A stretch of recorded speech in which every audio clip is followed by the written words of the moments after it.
Hello dear students. तो अब हम बात करते हैं क्वेश्चन नंबर 6 को सॉल्व करेंगे फ्रॉम एक्सरसाइज। और ये पेज नंबर मुझे तो पता नहीं है, मगर जो चैप्टर का एक्सरसाइज है लास्ट में, ठीक है, उसको हम सॉल्व कर रहे हैं। तो question number 6, balance the following chemical equations. ठीक है, बैलेंस करते हैं। तो हमारे पास HNO3 जिसको हम कहते हैं नाइट्रिक एसिड, और ये स्लैग लाइम जिसको कैल्शियम हाइड्रोक्साइड कहते हैं, इसके साथ रिएक्शन में आती है तो बनाती है कैल्शियम नाइट्रेट और हाइड्रोजन उस ऑक्साइड, मतलब वाटर। तो इसमें आप देखोगे सबसे ज़्यादा बड़ा कंपाउंड कौन सा है। तो सबसे ज़्यादा एलिमेंट इसके अंदर मिल रहे हैं हमें कैल्शियम नाइट्रेट के अंदर। तो कैल्शियम नाइट्रेट में हमारे पास जो उसमें भी सबसे ज़्यादा एलिमेंट है, यानी है ऑक्सीजन। और ऑक्सीजन कितने हैं, देखिए 3 तो ऑलरेडी यहाँ पर है और 2 बाहर से मल्टीप्लाई हो रहा है। इसका मतलब क्या है, 3 2 6, यानी हमारे पास प्रोडक्ट और रिएक्टेंट साइड की बात करते हैं तो हमारे पास ऑक्सीजन की बात कर रहे हैं हम, तो 6 हमारे पास प्रोडक्ट साइड में है।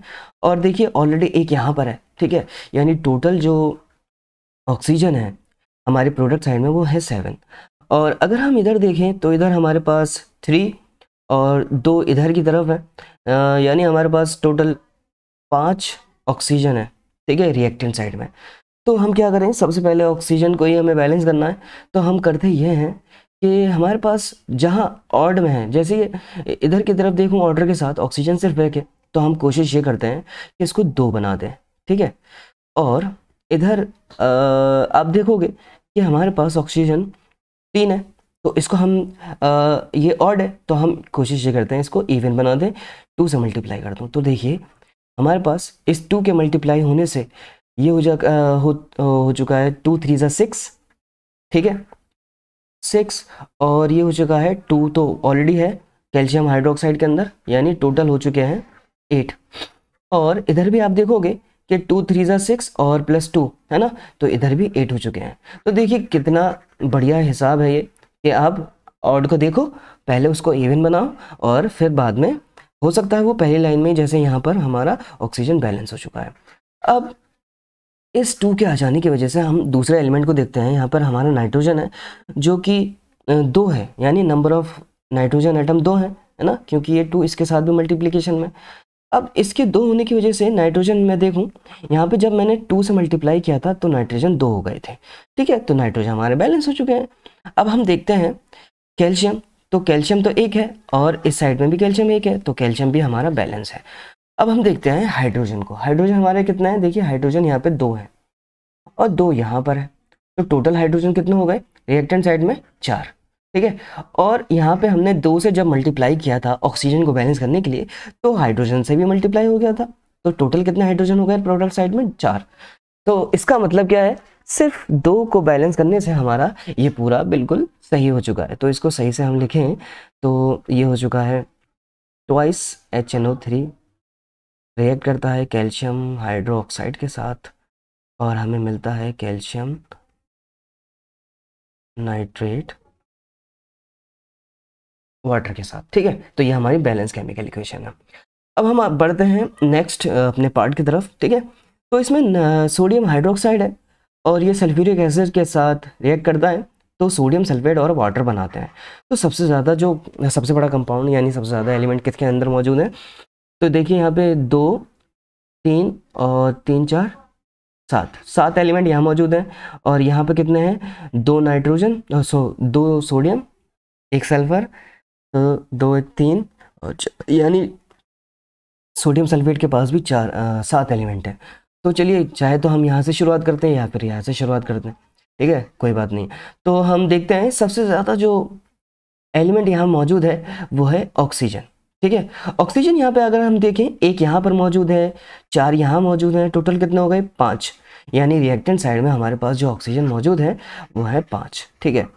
और इसी तरीके से हम इधर भी देखें तो 4 यहाँ मौजूद हैं, 1 यहाँ मौजूद है, तो टोटल कितने हो गए, प्रोडक्ट साइड में भी हमारे ऑक्सीजन 5 है, ठीक है। तो फिर ऑक्सीजन को तो बैलेंस करने की ज़रूरत ही नहीं है क्योंकि ऑलरेडी बैलेंस है, ठीक है। अब हम बात करते हैं सल्फर की।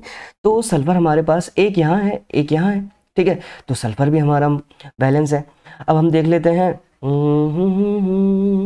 हाँ हाइड्रोजन।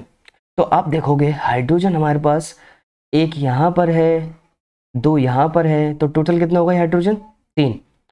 और सिर्फ प्रोडक्ट साइड में 2 ही हाइड्रोजन है। ठीक है, तो अब देखोगे यहाँ पर ऑड में हमारे पास यहाँ यानी जो एक है ना उसको हम ऑड में मतलब एक जो ऑड होता है तो उसको इवन बनाते हैं सबसे पहले हम। तो टोटल कितने हाइड्रोजन हो गए, 2 और 2 4, यानी अब रिएक्टेंट साइड में हमारे पास 4 हाइड्रोजन हो चुके हैं। तो इसको 4 बनाने के लिए हम क्या करेंगे, जाहिर सी बात है 2 तो पहले से मौजूद है, 2 से मल्टीप्लाई कर देते हैं, 2 हमने कोएफिशिएंट यहाँ पे रख दिया। तो प्रोडक्ट साइड में भी हाइड्रोजन कितने हो गए, 4। अब इस 2 आके आ जाने की वजह से हमारे पास सोडियम 2 हो गए। अब सोडियम 2 हो गए तो यहाँ पे देखिए आप, सोडियम 2 हो जाने की वजह से हमारे पास हो चुके हैं, सोडियम ऑलरेडी यहाँ पे 2 है रिएक्टेंट साइड में। ठीक है, और फिर दोबारा देख लेते हैं, 2 सोडियम यहाँ है, प्रोडक्ट साइड में भी 2 हैं, और 2 ऑक्सीजन यहाँ है, और 4 यहाँ पर है, यानी 6 ऑक्सीजन यहाँ पे हो गए, और 2 यहाँ पर है, 4 यहाँ पर है। तो ऑक्सीजन भी हमारे 6 बैलेंस है बोथ साइड में। ठीक है, और अरे यहाँ पे 2 तो हाँ ठीक है, और सल्फर भी हमारा एक एक है, ऑक्सीजन भी बैलेंस है, यानी पूरी बैलेंस इक्वेशन है। तो इसको सही से लिखना चाहूँ तो इसको लिख सकता हूँ, H2SO4 gives Na2SO4 twice H2O। ठीक है, तो ये हमारे पास हो गई बैलेंस। अब हम सोडियम क्लोराइड को बैलेंस करेंगे। तो देखिए सोडियम क्लोराइड जो है ना, सोडियम क्लोराइड सिल्वर नाइट्रेट के साथ रिएक्शन में आती है, तो सिल्वर क्लोराइड और सोडियम नाइट्रेट बनता है। ठीक है, तो इसको बैलेंस करते हैं। तो सबसे ज़्यादा कंपाउंड इसके पास है ना, 3 ऑक्सीजन है लेफ्ट साइड में, यानी प्रोडक्ट और रिएक्टेंट साइड की बात करते हैं हम, रिएक्टेंट और प्रोडक्ट साइड में। तो 3 ऑक्सीजन हमारे रिएक्टेंट साइड में और 3 ऑक्सीजन हमारी प्रोडक्ट साइड में, तो ऑक्सीजन तो बैलेंस है भाई। फिर हम देखते हैं नाइट्रोजन को, तो नाइट्रोजन हमारा एक है, इधर भी एक है, तो हमारी नाइट्रोजन भी बैलेंस है। सिल्वर भी एक, और प्रोडक्ट साइड में भी सिल्वर एक, तो सिल्वर भी बैलेंस है। क्लोरीन देख लेते हैं, क्लोरीन एक और प्रोडक्ट में भी क्लोरीन एक है, तो ये भी बैलेंस है। और सोडियम एक, और इधर भी सोडियम एक ही है, तो हमारा यहाँ पे कुछ करने की ज़रूरत ही नहीं है। तो ये ऑलरेडी हमारी इक्वेशन जो है बैलेंस है, यहाँ पे प्लस माइनस कुछ करने की ज़रूरत नहीं है ना मल्टीप्लाई करने की ज़रूरत है। तो अब बढ़ते हैं लास्ट सवाल की तरफ। ठीक है, तो बेरियम क्लोराइड जब सल्फ्यूरिक एसिड के साथ रिएक्ट करता है तो बेरियम सल्फेट और HCl यहाँ पे हाइड्रोजन क्लोराइड यहाँ पे प्रोड्यूस होता है। ठीक है, तो अब हम क्या करेंगे, यहाँ देखेंगे सबसे ज़्यादा कंपाउंड इसके अंदर मौजूद है। तो यहाँ ऑक्सीजन 4 है रिएक्टेंट साइड में, तो 4 ऑक्सीजन हमारा प्रोडक्ट साइड में भी है, यानी ऑक्सीजन तो बैलेंस है भाई, है ना। अब देखते हैं सल्फर, तो सल्फर हमारा एक यहाँ पर मौजूद है, एक ही हमारा रिएक्टेंट साइड में मौजूद है, तो सल्फर भी हमारा बैलेंस है ऑलमोस्ट। अब देख लेते हैं हाइड्रोजन को, तो हाइड्रोजन हमारा यहाँ पे 2 है, मगर रिएक्टेंट साइड में हमारा प्रोडक्ट साइड में जो हाइड्रोजन है वो सिर्फ एक है, तो इसको 2 बना देते हैं 2 से मल्टीप्लाई करके। अब इसके 2 मल्टीप्लाई हो जाने की वजह से हमारा क्लोरीन जो है वो 2 हो गया, और इधर भी आप देखोगे कि क्लोरीन हमारे पास कितने हैं, 2। तो इसके 2 होने की वजह से क्लोरीन भी हाइड्रोजन के साथ साथ बैलेंस हो चुका है। अब हम देखेंगे बेरियम, बेरियम यहाँ पर एक है, रिएक्टेंट साइड में भी हमारा एक है, तो हमारा बेरियम भी बैलेंस है, यानी अब कुछ करने की ज़रूरत नहीं है। तो हमारा सीधे सीधे अगर हम लिख लें तो ये हमारी इक्वेशन बनेगी H2SO4 gives barium sulphate plus twice Cl। ठीक है, तो ये हमारी बैलेंस केमिकल इक्वेशन बन चुकी है।